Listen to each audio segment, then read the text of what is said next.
My presentation is a bit different, and I think next presentation also we are taking a tangent from an exclusive focus on the debt itself to more qualitative dimensions of the institutions around the debt debate. And in that, I think I hope that I'll be able to share the examples, particularly from public sector enterprises in Malaysia, and in particular, you've often heard of Khazana National. This is the leading public sector enterprise. It's a holding company in Malaysia, which even Prime Minister has mentioned a few times.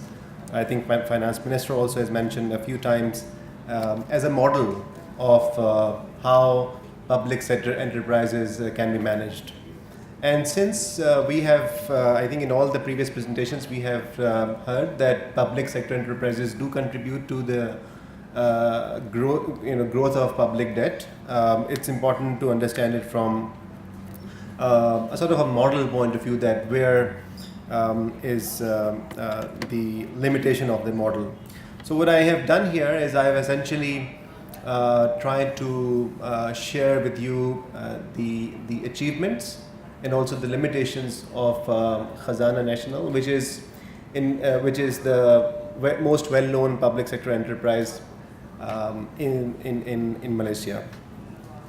And I'm going to situate this debate in the literature of state capitalism. So the literature of state capitalism is it's a variety of capitalism, one of the forms of the capitalism in which it is assumed that instead of the private sector, which is owning and running the show and running business, the state can also run the business. State can also owns and controls means of production, and it can achieve economic gains. But at the same time, since state is also the source of political authority, so therefore the debate around the state capitalism is largely a political economy debate in nature. And in this case, we can see that even in best case scenarios, what are the possible limitations which state capitalism brings with it. Right. So let me just, those who are may not be aware. I assume that most of you will not be aware of the Malaysian context of state capitalism, and particularly what is known as GLCs, government-linked companies. There is a historical context to it, and the historical context to it was that in the very ethnically diverse society of Malaysia, where we have Malays who are majority Muslims, and Chinese who are minority, and also Indians, we have like three major ethnicities. The economic dominance or economic control is run mostly by Chinese, and in that context, when back in 1971, the political leadership, which was mostly consisting of Malay, they decided to introduce what is called new economic policy. And under that new economic policy, they said that we want to increase the ownership of local Malay community in the businesses.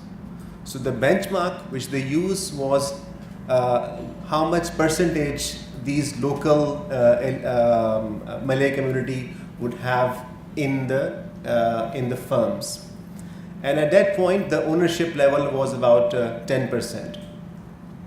And 90% assets were owned by mostly by Chinese. And therefore, they launched a plethora of GLCs across the economy. And they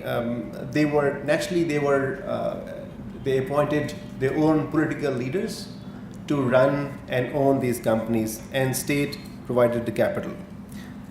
There was a degree of, it was a mix of both professionalism and also political networking. But I think they also give authority to professional leadership in those GLCs. So let me come directly to the case here which we are studying, which is the case of Khazana. Khazana is, as I said, this is a holding company, and it actually provides the strategic role in investment and managing the investments and assets which were previously owned by the government. It is owned by another entity called Minister of Finance Incorporated. This is a unique situation in which Minister of Finance in a country also has a corporate seal. I'm sharing it just to share knowledge, but I hope that this is not learned by the Minister of Finance here. Because this really has created a lot of political problems in Malaysia. So that company is owned by, that company is essentially run on the government directives, I'm sorry. And it has played a major role in the industrialization of Malaysia. This is taken from their own website, so obviously it will talk about that what positive role it will play, it is supposed to play in terms of high performance culture. The company, the Khazana National, is huge in terms of its portfolio. So you can see that the number of sectors which company commands is very diverse. It includes Axiata, which is a telecom company, CIMB, banking company, Tenaga National, which is their power sector company, again another telecom company, healthcare, and then a construction conglomerate, the UAM. And these are just few of the companies which Khazana runs under its leadership. This graph, which you also have in your folder, is just an overview of the sectors in which Khazana has made investment. So majority investments are covered under the inside circle. So media and comms communication is 17%, financial services is another 17%, power sectors is 16%, healthcare is 13%, and property management is 9%. And then there are other sectors involved. Well, I'm not going to read through all this, but this is just again details of some of the leading companies which Khazana has been running. So there is a big debate in Malaysia about Khazana model right now. So when the Prime Minister Mahathir, who recently resumed this position again after 15 years, he said recently that Khazana has been a failure, or it has diverted from the original mission for which it was created back in 1994. And obviously there are detractors, and one can cite several good examples, or good, I would say, in terms of performance. For instance, it varies. The overall investment which Khazana manages ranges more than 145 billion ringgits, which is about 40 billion US dollar. So it's a huge in terms of its portfolio. And it is not only making investments in Malaysia itself, but in different countries all over the world. And this company, Khazana, through its professional leadership, has been involved in restructuring of several state-owned enterprises over the years, and making them more efficient and cutting the losses. However, there are also other side of the story, which says that, well, we do not believe that Khazana has been so successful. For instance, it has failed to turn around the Malaysia Airlines and also semiconductor company. What is interesting to see that in Malaysia, the government-linked companies are present not just in the conventional sectors where we can say, okay, maybe the private sector is not willing to come in and the state should intervene. You will see them in very private sector dominant businesses such as semiconductors, and also failing in telecom, in banking. So these are some of the sectors which you can easily say that we don't need a government. These are not long-term infrastructure investments. These are relatively investments where you can earn return in a shorter amount of time. But we'll still see that the government is heavily involved even in these sectors. The other criticism on Khazana has been of political nature. So I guess all of you have heard of 1MDB scandal, for which now the former Prime Minister Najib Abdul Razak has been charged and arrested. And so it is now been revealed that Khazana, or the funds of Khazana, was used also to bail out some of the investments related with 1MDB. It is easy to manipulate those decisions because you have the Minister of Finance himself who is controlling the company. And since 1998 to 2018, the Finance Minister was also the Prime Minister. The office of the Finance Minister and Prime Minister were converged, which is now again separated. So you can imagine the kind of political authority which which was dominating these commercial investment decisions.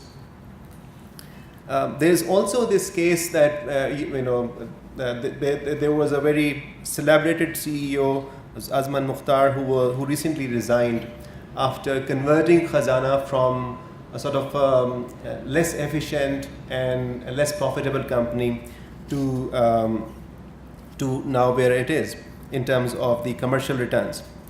However, it is believed that he was forced to resign, and actually Prime Minister Mahathir has taken over the charge again. So he has become the chairman of Khazana National Board, Burhada again.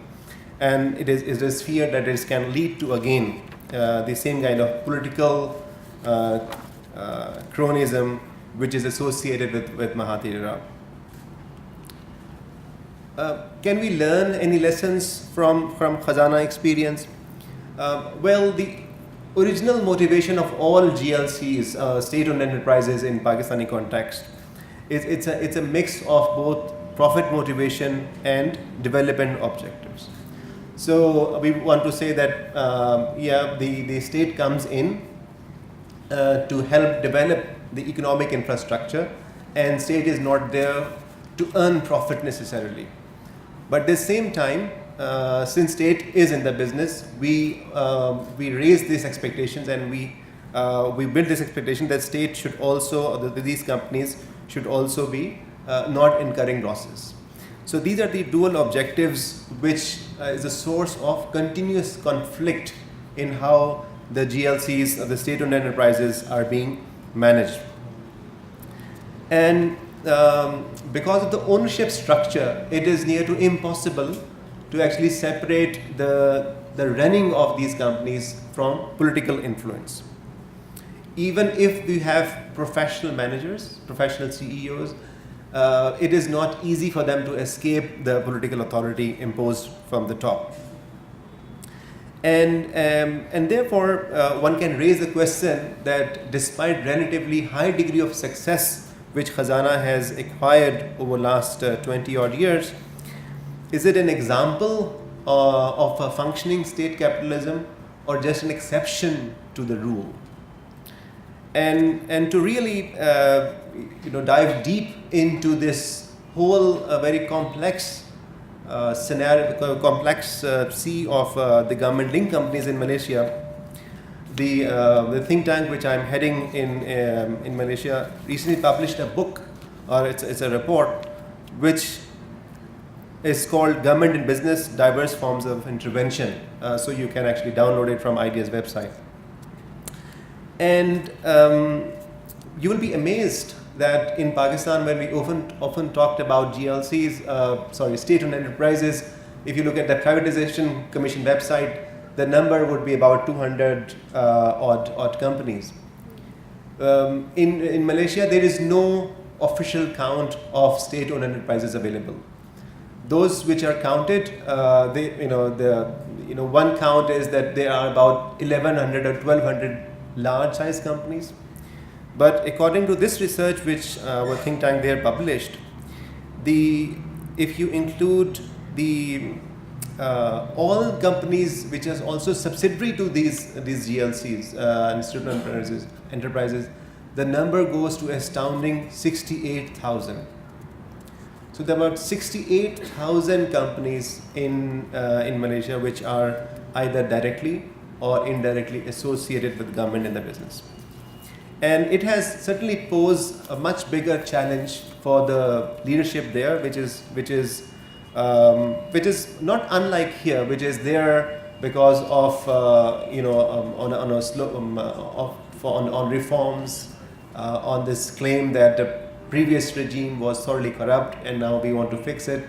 And so the current administration faces the same kind of discussion. And it will be very interesting, therefore, to see in coming years that how Malaysia could actually transform or improve this sector of state-owned enterprises. The debate in the public, the debate around public debt in the country is quite active these days. And actually the government has also revised the definition to the other direction. In here we have revised to the definition of debt to decrease the level. And in Malaysia the government actually revised the definition to increase the debt and liability, they included liabilities into the debt position. And in this whole scenario, the discussion on the government-owned companies has become very sharply focused. But I think this is all I wanted to share for this presentation. Maybe we can discuss more in QA. Thank you so much for your attention.